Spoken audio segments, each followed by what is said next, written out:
Hello guys, welcome back to our channel. आज हम लोग रेग्रेशन के अंदर टेबल बनाना सीखने वाले, रेग्रेशन टेबल के बारे में देखने वाले, कैसे रेग्रेशन टेबल्स को बनाया जाता है। और उसके बाद अगले लेक्चर से आपको उस टेबल के बारे में बताऊंगा। मतलब कि आज से आपकी एडवांस एनालिसिस पार्ट आपकी स्टार्ट हो चुकी है। तो मतलब आप लोग ऐसा समझ सकते हो कि यार जो बेसिक्स था उसको आपने कंप्लीट कर लिया।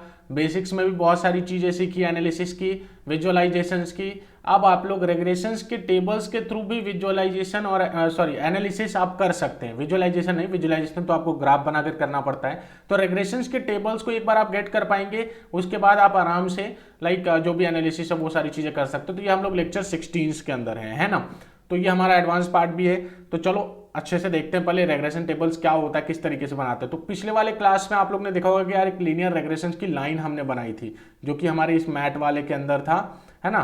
तो नहीं, मैट के अंदर नहीं, एलआर वाले के अंदर था। यहाँ पे हमने एक लीनियर रेग्रेशन के मॉड्यूल्स बनाई थी और एक लाइन बनाई थी। अगर इसको विजुअलाइज करना है, इस सेम रेग्रेशंस को विजुअलाइज करना है between average pulse and calories burning, तो उसके लिए हम लोग क्या करने वाले ना, हम लोग एक टेबल्स बनाने वाले हैं उसके लिए। तो एक फाइल बना लेता हूँ lrt.py, और इस फाइल के अंदर हम लोग लीनियर रेग्रेशंस की टेबल बनाने वाले हैं, जिसके ऊपर भी हमें एनालिसिस करना है। जिस भी कॉलम के ऊपर, दो कॉलम के ऊपर, तो हम उसकी एक टेबल भी क्रिएट करेंगे और उसके थ्रू भी एनालिसिस करेंगे। उसके अंदर भी बहुत इंपॉर्टेंट डेटा होते हैं, ठीक है।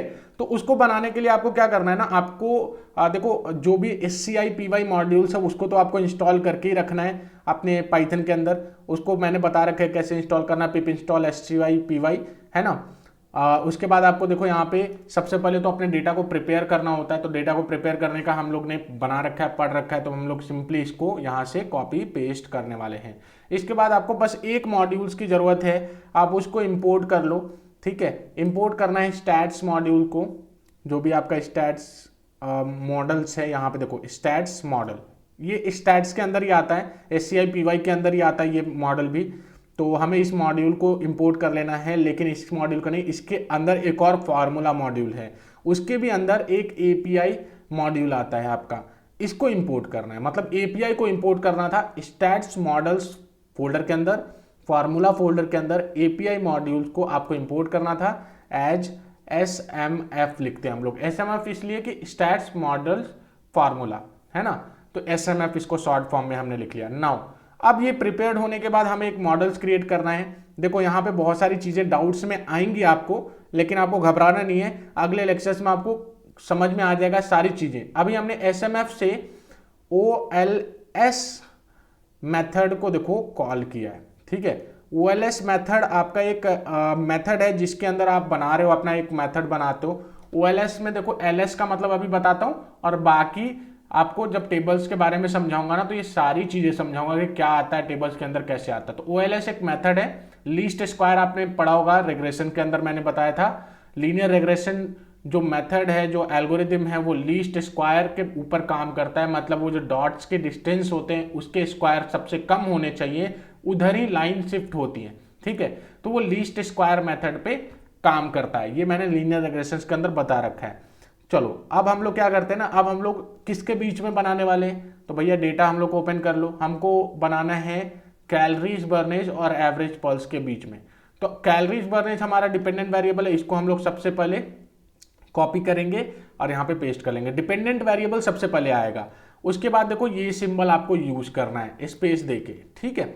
ये आपके एस्केप वाले जो बटन है कीबोर्ड में, उसके नीचे जस्ट नीचे देखोगे ना तो वहां पे आएगा, शिफ्ट प्रेस करके उस बटन को आप प्रेस करोगे, ये सिंबल आ जाएगा। देन इसके बाद आपको एवरेज पल्स जो डिपेंडेंट वेरिएबल होता है उसको आपको लिखना होता है। तो इसको यहाँ से हम लोग कॉपी कर लेते हैं और यहाँ पे पेस्ट कर लेते हैं। इसके बाद आपको क्या पास करना है ना, इसके बाहर आ जाना है और कॉमा में पास करना है। इसका मतलब क्या है ना कि मुझे कैलोरीज बर्नेज के ऊपर चाहिए report depend on average pulse, इसका मतलब यही है, ठीक है। मतलब हमने dependent variable versus independent variables का एक रिपोर्ट तैयार करना है, हमें टेबल तैयार करना है। चलो इसके बाद हमें डेटा को पास करना है। तो हमें डेटा को पास करने के लिए डेटा इक्वल्स टू, और यहाँ पे भी हमें डेटा ही लिखना पड़ेगा। क्यों? क्योंकि हमारा जो ऑब्जेक्ट है वो डेटा में। चलो अगर कंफ्यूजन हो रहा है तो हम लोग यहाँ से क्या करते हैं ना, सारे डेटा में से ATA हटा देते हैं और ATA सभी में से हटा देते हैं, क्योंकि एरर ना आ जाए, है ना। तो हमारा अब पांडा मॉड्यूल्स का जो ऑब्जेक्ट था जिसपे डेटा था वो D हो गया है हमारा, यहाँ पे भी हटाना पड़ेगा, तो यहाँ से भी हटा देते हैं, ठीक है। तो तो अब यहाँ से भी हमने हटा दिया, तो यहाँ पे भी हम लोग अब डी को स्टोर करेंगे। तो डेटा हमारा किस में है, प्रिपेयर्ड होने के बाद डेटा हमारा किस में है, डी में है, ठीक है। तो डी को एज ए डेटा हमने पास कर दिया। तो ये हमने क्या क्रिएट किया, मॉडल क्रिएट किया। अब मॉडल के बाद हमें क्या करना है, हमें रिजल्ट्स को एक फिट मॉडल की तरह ट्रीट करना है। तो देखो हम लोग रिजल्ट एक वेरिएबल बनाते हैं और इसके अंदर हमें simply model dot fit method को कॉल कर लेना है, जो कि आपका stats models dot formula dot API वाले मॉड्यूल का ऑब्जेक्ट है मॉडल। इस मॉडल के अंदर फिट मेथड, मतलब एपीआई मॉड्यूल्स के अंदर फिट मेथड पहले से डिफाइंड है, तो इसी के ऑब्जेक्ट के थ्रू हम इस फिट मेथड को कॉल करते हैं, जो कि क्या करता है ना, एक फिट मॉडल्स क्रिएट करता है। अब देखो इससे क्या होगा, हमें प्रिंट करना है, सिंपली प्रिंट क्या करना है भैया, हमें प्रिंट करना है रिजल्ट को, रिजल्ट डॉट हमें क्या करना है, समरी चाहिए, ठीक है। अगर समरी मेथड को कॉल करोगे तो पूरी समरी आपको मिल जाएगी यहीं पे।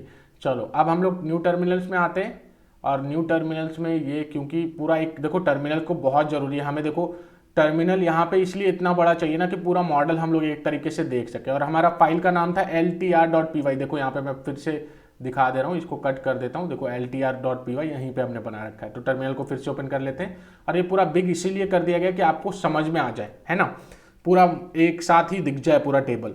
चलो इसको रन किया जाए, पाइथन स्पेस lrt.py, इसको रन किया और हमारा मॉडल यहाँ पे मिल गया। देखो OLS रेग्रेशन रिजल्ट्स आपका जो है, ये रिजल्ट आपको दिख रहा है, यहाँ पे बहुत सारी वैल्यूज दिख रही होंगे आपको। ये DP डॉट वेरिएबल, जिसका मतलब है डिपेंडेंट वेरिएबल।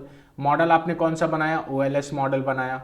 मेथड आपका क्या है, लीस्ट स्क्वायर मेथड है, मतलब लीनियर रेग्रेशंस वाला आप रिपोर्ट देख रहे हो यहाँ पे, ठीक है। उसके बाद आप देख रहे हो कि यार ये जो डेट है, ये टाइम है, ये सारी चीज़ें यहाँ पे, नंबर ऑफ ऑब्जर्वेशंस आपके कितने हैं। फिर उसके बाद आप इंटरसेप्ट और एवरेज पल्स वगैरह देख रहे हो कि इंटरसेप्ट क्या है, एवरेज पल्स क्या है, यहाँ पे 2 है। तो ये थोड़ा सा आपको लग रहा होगा यार ये पी वैल्यू क्या है, स्टैंडर्ड एरर वैल्यू क्या है ना, ये सारी चीज़ें आपको थोड़ी सी कंफ्यूजिंग सी लग रही होंगी। बट एक बार आप टेबल बना के देखो, एक बार टेबल बना लो, अगले वाले में हम लोग क्या करेंगे ना, इसके बारे में सारी चीज़ें छोटे छोटे करके हम लोग समझेंगे कि आर का मतलब क्या है, आर स्क्वायर्ड का मतलब, ये पी वैल्यू जो यहाँ पे दोनों है इसका मतलब क्या है, ये दोनों एक लाइक क्या है, ये सारी चीज़ें हम लोग समझेंगे, ठीक है, 1 बाय 1 करके। तो अभी तक आई होप कि ये चीज़ आप कैलकुलेट करना सीख गए होंगे। और ये देखो एक बार मैं फिर से इस वाले फाइल पे चला जा रहा हूँ, इसको मैं डाउन कर देता हूँ, और इस वाले फाइल पे देख रहे हो आप कि आप lrt.py इस तरीके से आप एक रेग्रेशन टेबल बनाते हो। 3 लाइन का ही होता है, आप एक बार डेटा को क्लीन करने के बाद 3 लाइन ही लिखोगे, इसमें आपका रेग्रेशन टेबल बन जाता है। इससे आप बहुत सारी चीज़ें एनालाइज कर सकते हैं, ट्रस्ट में इससे बहुत सारी चीज़ें एनालाइज होती है। अगर मैं आप करूँ इसको तो यहाँ पे आप देख पा रहे होंगे कि यार ये बहुत सारा डेटा यहाँ पे दे रहा है। अगर इनकी मीनिंग आपको पता चल जाए कि इस पी वैल्यू की क्या मीनिंग है, इस आर स्क्वायर्ड की क्या मीनिंग है, यहाँ पे इंटरसेप्ट और एवरेज पल्स का क्या मतलब है, कोफिशिएंट का क्या मतलब है, हर एक चीज़ अगर आपको पता चल गई ना, तो ट्रस्ट में आप इजीली रिलेशन फाइंड आउट कर पाएंगे किसी भी 2 वेरिएबल्स की। तो ये एडवांस पार्ट है एनालिसिस की, ये बहुत ही जरूरी हो जाता है आपके लिए, ठीक है। तो चलो आई होप अभी तक आपको समझ में आया हो। अगर समझ में आ रहा है तो देखो लाइक करना बनता है आपके लिए, यार इतना मेहनत हम लोग करते हैं आपके लिए। आपको भी अगर समझ में आ रहा है, आपको ये सारी चीज़ें समझ में आ रही है, कमेंट भी करो, अगर कोई प्रॉब्लम होती है तो उसका भी जवाब मिलेगा। एवन आपको सब्सक्राइब करना जरूरी है। बहुत सारे बच्चे यार देखो देख रहे हैं वीडियो को लेकिन सब्सक्राइब नहीं कर रहे हैं। सपोर्ट करना बनता है, सब्सक्राइब में क्या ही जाता है यार, आप लोग सब्सक्राइब कर दो, अगर आपको अच्छा लग रहा है सब्सक्राइब कर दो, ठीक है। तो जब तक के लिए जय हिंद जय भारत, मिलते हैं अगले ट्यूटोरियल में।